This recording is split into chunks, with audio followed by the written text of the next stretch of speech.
ಮನ್ನಣೆ ಪಡೆದು ಅಧಿಕಾರಕ್ಕೆ ಬಂದಂತ ಸರ್ಕಾರ ಜನರಿಗೆ ದ್ರೋಹ ಬಗ್ದಿದೆ.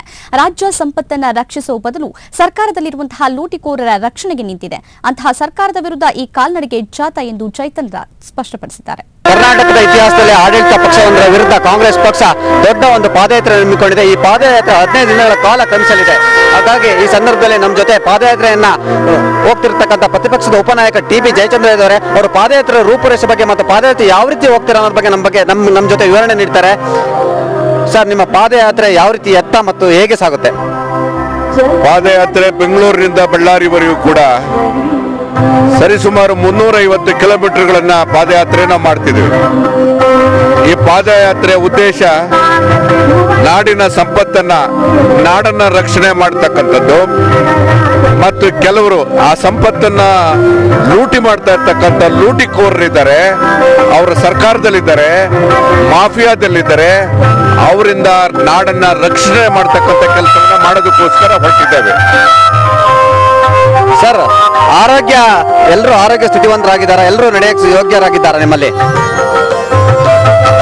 ಆರೋಗ್ಯಕ್ಕಿಂತ ಮುಖ್ಯವಾಗಿ ನಮ್ಮ ಸ್ಪಿರಿಟ್ ಮುಖ್ಯ, ನಮ್ಮ ಗುರಿ ಮುಖ್ಯ. ನನಗಿನ್ನೂ 60 ವರ್ಷ ಆಗಿರೋದ್ರಿಂದ ಏನು ತೊಂದರೆ ಇಲ್ಲ. 350 ಕಿಲೋಮೀಟರ್ನು ಇವತ್ತು ನಾವು ಪಾದಯಾತ್ರೆಯಲ್ಲಿ ಭಾಗವಹಿಸ್ತೀನಿ.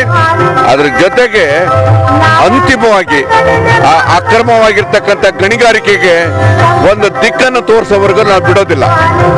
ಸರ್, ನಿಮ್ಮ ಪಾದಯಾತ್ರೆ ರೆಡ್ಡಿಗಳ ವಿರುದ್ಧ ಅಥವಾ ಬಿಜೆಪಿ ಸರ್ಕಾರದ ವಿರುದ್ಧವಾ? ನಾವು ಯಾವ ಸರ್ಕಾರ ಜನರ ಮನ್ನಣೆಯನ್ನು ಪಡೆದಂತ ಸರ್ಕಾರ, ಜನರ ವಿಶ್ವಾಸಕ್ಕೆ ದ್ರೋಹವನ್ನು ಬರೆದಿರ್ತಕ್ಕಂಥ ಸರ್ಕಾರ, ಅದರಲ್ಲಿ ಮಂತ್ರಿಗಳೇ ಇರಲಿ ಅಥವಾ ಬೇರೆಯವರಿರಲಿ, ಮಾಫಿಯಾದವರು ಇರಲಿ, ಅವರು ವಿರುದ್ಧವಾಗಿರ್ತಕ್ಕಂಥ ಹೋರಾಟ. ಯಾರು ರಕ್ಷಣೆ ಮಾಡಬೇಕಾಗಿತ್ತು ಸರ್ಕಾರ ಸಂಪತ್ತನ್ನ, ಅವರೇ ವಿರುದ್ಧವಾಗಿರ್ಬೇಕಾದಾಗ ಅವರ ವಿರುದ್ಧವಾಗಿ ನಾವು ಇವತ್ತು ವಿರೋಧ ಪಕ್ಷದಲ್ಲಿ ಇವತ್ತು ನಾವು ಹೋರಾಟವನ್ನು ಮಾಡ್ತಾ ಇದ್ದೇವೆ.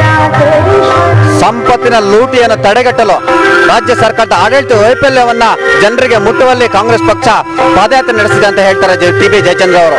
ಕ್ಯಾಮರಾ ಪರ್ಸನ್ ಕಿರಣ್ ಜೊತೆ ಚಿದಾನಂದ್ ಪಟೇಲ್, ಸಮಯ ನ್ಯೂಸ್.